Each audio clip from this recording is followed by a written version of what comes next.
Hello, welcome to part 2 of this video about becoming winter, this painting here that has caused me so much grief. I have a feeling that this might all topple forward over onto me in a bit because it is leaning against a very large canvas as a white backdrop, and I think it's very precarious, so if it all falls over you can know why. Right, this is about what is the point of this, Poppy? What are you doing? Why are you messing around with this stuff? Why don't you get on with something better? I don't know, this just had to come out. If I have an idea, it just has to come out, and I'm very limited. Yeah, this big canvas in the background, I'm very limited as to where I am currently, as in my parents' house has not got anywhere for me to set up a large canvas and do a really big painting like the ones that I showed you in my last catch-up video, which I'd love to work on, but this one is much more manageable. And even this was problematic because all I've got to work on is a kitchen counter in front of a window, and that certainly isn't going to fit a canvas in because I've got to have natural light, and there's nowhere else that has natural light, blah blah blah blah blah, nowhere to keep the stuff, blah blah blah. Anyway, so working on small things has been much more sensible, even though the things that I have been working on have not been sensible because they've caused me a great deal of grief, and they're probably in your eyes not worth me doing because they're not what I normally do. But then you've got to try different things, and if something comes to you, you got to see whether you can make it realise it. So yeah, also it's dark, isn't it? It's dark, and I know that this is a problem that people have with darkness, which I really want to address in this video, which I'm probably going to be referring to notes a little bit, which I don't like doing because I don't like doing scripted talks. It's just prompting me to remember what I wanted to say. Yes, so my last couple of paintings have had black in them. I've never used black in a painting before. I've only ever used dark indigo, kind of purple blue. That's been the very darkest colour I've ever used. Black, no. So this has been a departure for me to use black. And there wasn't any way around that. It has to. It's deep midwinter. It has to have a deep black sky, although it has got starlight in it. This is the problem with these videos, you can never get to see. That's actually twinkly starlight. There's some that I've done myself using a kind of splatter technique, but there's some that is actually sort of a very fine sparkle, which again was not easy to do. Anyway, I digress again. So yes, I would imagine a lot of people are going to think this is not an attractive thing. It is quite bleak, it is dark, yeah,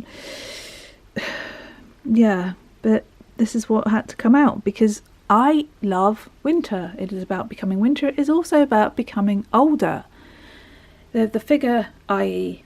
me, that it's based on is getting older, is not the person that they once were, and so that was something I wanted to address too. And in doing that, when I addressed myself, I'm not this kind of rosy apple-cheeked grandmother figure. I don't look like I used to.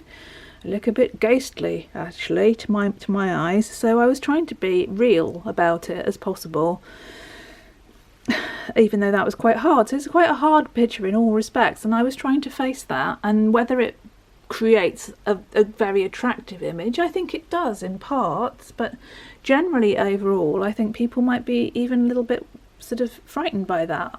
Personally, me not, because I'm that sort of person, but I can imagine that some people would turn away from that and find it to be a rather disturbing image, which it really is not meant to be at all.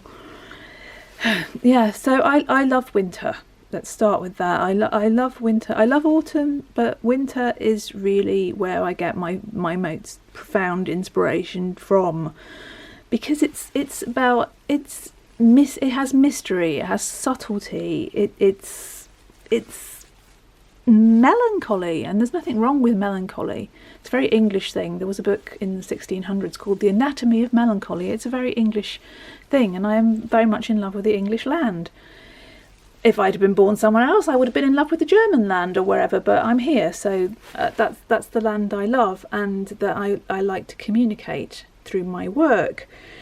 So yes, people don't like those things so much, though. They think it's negative, and it is not negative. It's just the part of life that people don't necessarily want to focus on, because it's about things that are reflective and introspective and decay. It's about decay, isn't it, really? It's like the death card in the tarot to a degree. Yes, but there's so much beauty in there. The bare trees, the shapes of the leaves, the leaf skeletons that get left behind, the shadows on snow, all these things, the sparkling winter night, which is what that was based on, and the beautiful rainbow circles you get around the moon from the frost. It's just all those things. Just I could eat winter with a spoon. I want to dissolve into winter landscapes. A winter afternoon, twilight. That's what's going on here. I just want to become that land, that moment, that beautiful moment, because it doesn't last very long. That people might think winter goes on forever, but not the deep winter that you get in sort of November, December. It changes after midwinter. I feel it changes. The energy changes. Something changes about it. It doesn't inspire me quite so much. But yeah, in defence of winter, that's my my lord. That's what I'm saying. Summer, I'm going to say, I like to be controversial. I don't want to upset anybody, but, I'm for the underdog. Summer gets too much, it's high summer, deep winter, dark. But high, it's just, summer is too obvious. It's primary colours, it's noise, it's black, it's in your face, it's horrible heat that gives me even worse pain and migraines. It's just light glinting off things, barbecues for a vegan, no horrible smells of flesh everywhere, loud music coming out of people's houses. It's just like there's nothing hidden. It's all just, the flowers are kind of full on bright primary, bright green, everything's just like there's nothing hidden. It's brash. It's like lycra and sequins as opposed to like a plum coloured velvet cloak or something. Do you know what I mean? It's like horrible thumping 70s disco music compared to Albinoni's Adagio for organ and strings. It's just not my thing. But hey, I'm in the minority as usual. But there's nothing wrong. I don't want, I'm trying to defend something that people that, winter, I can't wait for summer. Oh, you like winter? It's like you're abnormal because you like winter. I don't mind being abnormal, but, it gets a little bit tedious after a while, to be honest. Anyway, yes, I do want to become winter in the wintry land, the wild land, not just any old land, but proper wild land. So it's trying to express that, and there's a sense of loss, and obviously the aging and sorrow. There's all sorts of things going on in here, personal things, but also universal things about what the whole season is about. Again, that's what people don't like about it, I suppose. It forces them to look at things they don't really want to, about, another year has gone by and it's cold, and I like cold though. Anyway, yes, so where am I? It was very hard. I've talked about the technicalities of it, so we won't go into that again, but it was hard to give myself that face, which is... It's a sorrowful, older face that doesn't look glamorous in any shape or form. When I look at it through here, it looks a lot more unpleasant than when I'm looking at it in reality, which makes it look... I don't know, does it? Something about the camera just takes away from the actual thing. Anyway, I hope you can see what I was trying to achieve there with that sadness, that wistfulness, the passing of something. I don't want to go into too much about me, but it's a feel of it, what it evokes. Does it evoke anything for you? Even if you don't like it, does it do its job by evoking something? Otherwise, it really isn't serving its purpose, because because of the problems I had with the technicality, and because of the limitations of my skill, which seem to get worse as I go older. It's never going to be the most technically brilliant piece. However, it can make you feel something, and you know, that's as good as it being a piece of music or any other artistic endeavour that makes you feel. That's the point, really. So yes, it will probably repel a lot of people, but I'm not, you know, this wasn't a job to convince people that winter is fab, you should convert and be a winter fan, because I can't. I just want to convey the strange beauty of it and what you can find in it that is of great worth, really. I wish it had been more elegant, but I think there are moments of elegance in this painting. The little fox, the stand of beach, the hills in the distance, the ploughed field. I can't get any closer because it will go all blurry. Anyway, there are the bare branches. Did I say that already? Yeah. So there are things in here. Sorry, got to move. And that are okay to my eyes. They please me. Where am I then? So what else did I want to say? Yes, the writing, that I covered that in the last video, that was something I shouldn't have done. It says, wild edge walker, ghosting land, becoming winter, haunting shadow. It goes round in a circle. It doesn't matter where you start really, but the end point is becoming winter, or the beginning point is becoming winter, which I've explained that I want to become winter anyway. I wonder if you understand what I'm going on about that. Have you ever just been somewhere that moves you so much that you feel so much affinity with a season or a place or a mood or just a moment somewhere in the land where you just feel, I want to stay here forever, I want to actually dissolve into this? Well, that's where this came from. And it's also, for me, being separated from this at present, it was a way of evoking it for myself, going back into it. It's just unfortunate I wasn't able to evoke it in quite the technical way I wanted to, but still it did help to be able to revisit some of that feeling. Yeah, right, so I wish I hadn't done this writing, but I have. So what is the point of it? Wild edgewalker. I was going to put lone edgewalker, which actually I prefer, but I'm not lone because I have my 3 silver bird motif, which has been in my last few paintings. I have my companion crow, and I have the lovely fox, and also, of course, the trees and the spirits of place, which you cannot see, but oops, you can't even see the blimmin' fox. Such a shame. There is a little fox, very tiny. That was very nerve-wracking to do that fox because it was so small. It's like fingernail size small. Anyway, yes, so I wasn't a lone edgewalker, even though I am alone in terms of humans.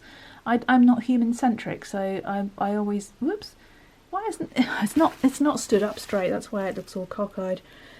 Yeah, it's not a human-centric thing, my worldview, my view of reality, so I couldn't put lone, but I put wild, and I think wild conjures up to people the idea of feral, kind of, either feral, untamed creatures, or nice wild creatures, or wild behaviour, kind of wild abandon, doing, you know, or having wild hair, or being generally, you know, crazy or something. That's not my definition of wild, personally.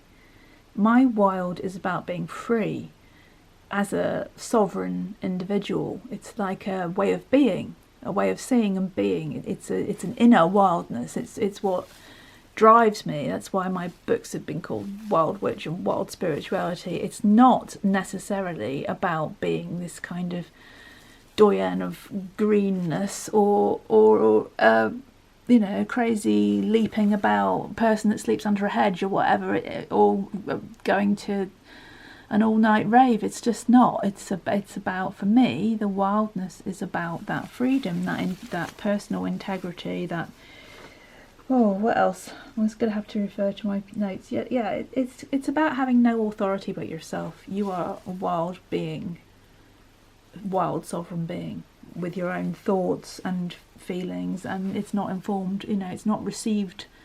Your thoughts and your ideas are not received. They're your own. They emit from your own soul, spirit, being, essence, whatever you would call it. That's the wildness. And the Edgewalker, I'm a bit wary about that. My next book was going to be called Edgewalker, but of course I can't write books anymore, I don't think, because of the problem of typing, and I can't even write longhand. I could just about manage these in short bursts. So yes, the Edgewalker, I know there's a phrase called, which is a bit of an insult, called an edgelord, like if somebody's being a bit pretentiously edgy. But Edgewalker is basically somebody that walks on the margins, is not part of human society as such, and that's me, really. Proudly so. Much as I like company, I am somebody that walks my own path on the edge, so that's why it's there. That's just who I am. Yeah, I think I've said much. Oh yes, I can just tell you quickly about these. So ghosting land, yes, I've quite often recently felt like I am a bit of a wraith, just unseen, drifting about. And obviously I'm not that white in real life. I'm very far from being that white, but it is about sort of just almost fading in, just being betwixt and between, not quite being ethereal almost, so you could dissolve into the whiteness of winter. So that's about ghosting land, obviously becoming winter, we've discussed. And haunting shadows, like I'm a person that finds things in the shadows, in the hidden, in the mystery, rather than in the blatant. And it can mean whatever it wants to you, really. But I just wanted to explain that wild Edgewalker, because it's the wildness is not about kind of freaking out and doing something outrageous or living in a tent on Dartmoor or whatever. That would be good too, but I'm rather physically limited, so my wildness is an inner wildness, and that's what I try and convey and try and communicate to people to find their own, in terms of their own thoughts, their own feelings, their own way of being, their own way of seeing, that isn't informed purely by the little black box god in the corner that seems to live in everybody's homes, not mine, but that's not a criticism. It sounds like I'm being judgmental, but I could not live with one of those things blatting at me, telling me how to see the world. That's not... I tend to get my mum used to say to me, I don't know where you get that from. Well, I used to say I get it from myself, because I do. I don't know whether that's unusual or not, but I think we can all do it. I get my ideas from myself, and then I test them out against other things. I'm not so stupid that I wouldn't do that, but everything comes from that inner wildness, and having a sense of autonomy, really, that is free. It's sovereign and free. And I shall be making a very short video about freedom, very, very short video about freedom at some point, maybe in a bit. Anyway, I'll just give you a quick... It's getting quite dark outside, which is good because I don't get the light glaring off it, but it also means that, we do still get light glaring off it. That hair is so glossy. It's like no hair that could possibly exist in reality.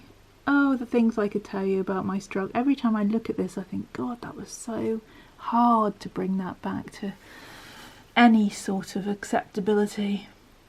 It's been a real struggle, and I don't think there'll be many more pictures. I don't know whether there'll be any more pictures from me, but there won't be any more like this, that's for sure. But that's why I did it, because it started from that little picture there, and then that's what came out. It's not intended in any shape or form to be a gloomy or despairing or depressing picture. It's meant to just show well, exactly what I've just explained to you. I don't think I need to go over it again, do I? That would be extremely tedious, and I'm running out of time, and you've been very patient with me already, I think. So time to shut up. I hope that I've given you a better insight into that, and that you don't find it creepy or weird, and understand, even if you do, you understand why I did it and what it means to me, and that there is beauty in it. It's just a different kind of beauty to a sunflower or a bright spring day. That's where I find my muse, my inspiration. Anyway, bye bye. Thank you so much for watching. Lots of love. Take care. Stay free.